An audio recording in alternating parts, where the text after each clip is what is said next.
Telangana news today में आपका खैर मकदम है। आइए देखते हैं आज की ये अहम खबर।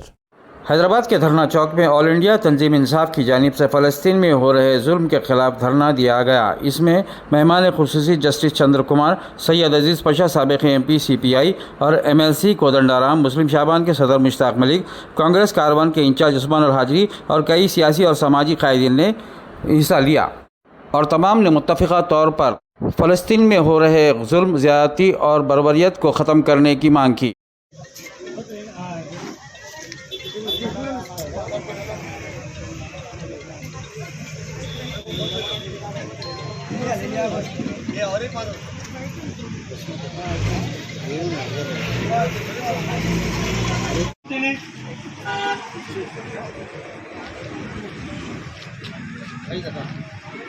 मैं श्री प्रोफेसर विश्वेश्वर राव से गुजारिश करूंगा स्टेज पर तशरीफ लें।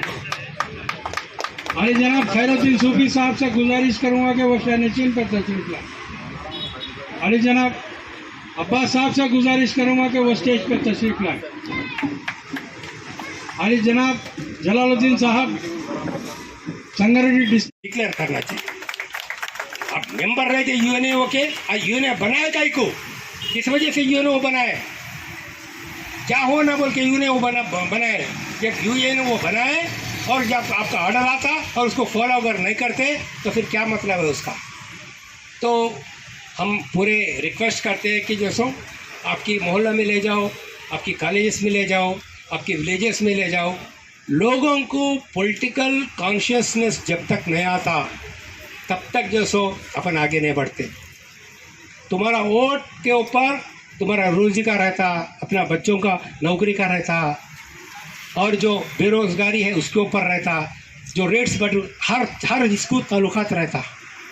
ये अपन समझना, ये जब तक नहीं समझते तब तक आगे नहीं बढ़ते।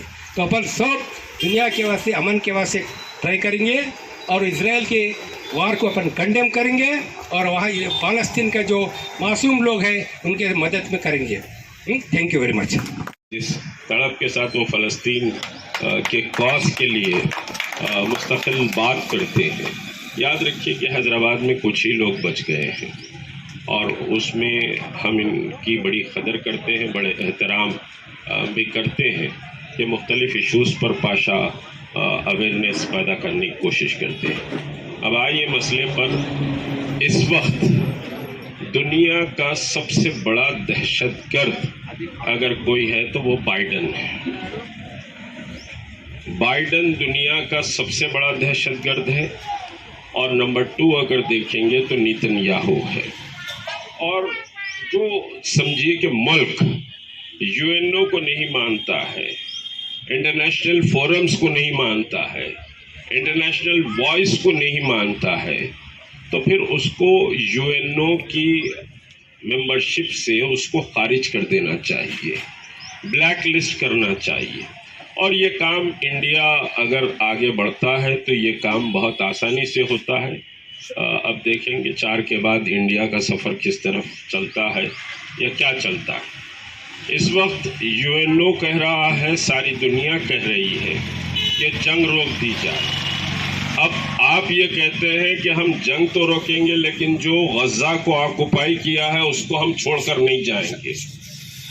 और 1948 में 14 मई उसको नोट लिया, मगर इंटरनेशनल कोर्ट ऑफ जस्टिस जो इससे पहले हिटलर की जो बर्बरी थी, फाशिज्म, न्यूरमबर्ग ट्रायल वाले कह गए, वो तमाम लोगों को जो है ना ट्राई किए। तो इंटरनेशनल कोर्ट ऑफ जस्टिस क्यों इस मामले में नोट नहीं ले रही है? इंटरनेशनल क्रिमिनल कोर्ट ने तो वारंट जारी कर दिया नेतन्याहू के बारे में, और वहाँ का डिफेंस मिनिस्टर गैलेंट है उसके, और उसके साथ साथ जो गाजा के 2 सुरमा लोगों के खिलाफ भी। तो हम ये बोल रहे हैं कि यूनियन साउथ अफ्रीका ने इंटरनेशनल कोर्ट ऑफ जस्टिस को जो उसमें दायर किया, अभी तक वो केस है ना, इजराइल ने हमला कर रहे, ये हमला को रोकना चाहिए। ये जंग जल्द ही खत्म रोकना चाहिए। जो बच्चों के लिए और औरतों के लिए हम जितना हमसे हो सके उतना मदद हम भी देने के लिए हमारी सरकार भी कोशिश करना चाहिए। ये हमारा डिमांड्स है। इसको हासिल करने के लिए बहुत सारे लोग मुझे पूछने लगे आप लोग कुछ नहीं करते। तो जब रात में साहब फ़ोन किया तो मुझे बहुत खुशी हुआ। अजीज़ पाशा साहब कम से कम उन्हें तो जिम्मेदारी उठाई। तो ये मीटिंग यहाँ रुकना भी नहीं चाहिए। मेरे ख्याल में हम इससे थोड़ा बड़े पैमाने पर एक कॉन्फ्रेंस भी लगाएंगे और कॉन्फ्रेंस चलाने के लिए मैं भी मदद देता हूँ अजीज़ पाशा साहब को। ये होना चाहिए, बहुत सारी मीटिंग होना, हम लोगों को भी समझना है। अक्सर गलत इंफॉर्मेशन जा रहे लोगों को। ये लोग समझ रहे कि फ़लस्तीनियन लोग उल्टा हमला किए, ऐसा नहीं है। फ़लस्तीनियन के ऊपर हर रोज़ इजराइल की हमला होता है। उनकी गुजारी को मिटाने के लिए, उनकी ज़िंदगी को मिटाने के लिए पूरी हर तरीके से कोशिश होता है। इजराइल से बचने के लिए फ़लस्तीनियन के ओर से कोशिश होता है। ये फ़र्क हम समझना है। इजराइल हमला करता है, फ़लस्तीनियन अपने ज़िंदगी को बचाने के लिए, पहचान को बचाने के लिए कोशिश करता है। ये दो अलग अलग किस्सा है।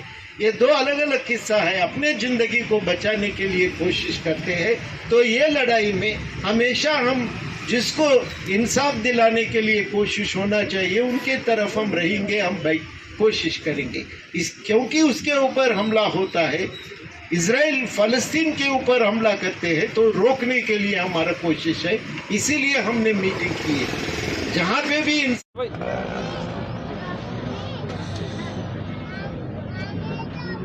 बुजुर्ग दोस्तों और साथियों, आज हम ऑल इंडिया तंजीम इंसाफ की तरफ से ये जो जलसे आम जो रखे हैं, जिसमें हमारे प्रोफेसर कोदंड राम साहब भी आए थे और साथ साथ जस्टिस चंद्र कुमार साहब भी आए थे और दूसरे ऑर्गेनाइजेशन के तंजीम आवाज़ के और जो ना दूसरे तंजीमों के लोग भी यहाँ पर मौजूद थे। तो हमने लोगों के सामने यही बात रखी है कि जो जुल्म सितम हो रहा है वहाँ पर, कितने लोगों को आज तक अगर देखा गए तो 30,000 से ज़्यादा लोग है ना मर चुके हैं, फौत हो चुके हैं, जिसमें बच्चों की ज़्यादा है। सबसे अंदोनाक बात यह है कि वहाँ पर कम से कम 15 से 20 लाख लोगों को खाने पीने के लिए कुछ नहीं है। फाका कशी से मरने वाले हैं और हम लोग जो है ना, क्या उनके लिए ये क्या धुपकाला है यार। आज का अगर टेम्परेचर तो कुछ नहीं है तो उसके लिए हम आके बैठ के उनके हमदर्दी में एक दो जुमले आके नहीं बोल सकते बोले तो मुझे ताज्जुब होता है। तो आज खैर जो भी लोग जो आए हैं मैं उन तमाम लोगों का शुक्रिया अदा करता हूँ। हम चाहते हैं कि फ़ौरन जंगबंदी हो और जो बर्बरियत करे उनके ऊपर डेथ वारंट जारी होना चाहिए और 2 नेशन थियरी जो ओस्लो का हुआ उसके ऊपर अमल करे तो देर पा अमन क़ायम हो सकता है। सिर्फ एक हफ़्ता पहले जो है ना आयरलैंड, स्पेन और एक कंट्री, 3 कंट्रीज़ जो है ना इसको तस्लीम किए। इससे पहले ऑलरेडी 8 यूरोपियन कंट्रीज़ है ना तस्लीम किए थे, तो 11 कंट्रीज़ यूरोप में तस्लीम कर चुके हैं। आने वाले दिनों में और भी लोग तस्लीम करेंगे। तो किसी हालत से मुमलिकत फ़लस्तीन का क़ायम होना क़ायम है और इंसानियत के लिए, जैसे महात्मा गांधी ने जो कहा कि फ़लस्तीनी के लिए है, तो फ़लस्तीन में देर पा अमन क़ायम होना उनकी सरहद के साथ और उनके साथ जो जुल्म ज़्यादती हो रही है, जो खून खराबा हुआ है, खून खराबा करने वालों के ख़िलाफ़ है ना सख्त से सख्त कार्रवाई होना चाहिए, उनके ख़िलाफ़ डेथ वारंट निकालना चाहिए। यही हमारा तंजीम इंसाफ की तरफ से डिमांड है। अब दीजिए इजहारुल हक को इजाज़त। मिलते हैं अगले खबर के साथ, तब तक के लिए हमारे चैनल को लाइक, कमेंट, शेयर करना ना भूलें। अल्लाह हाफिज़।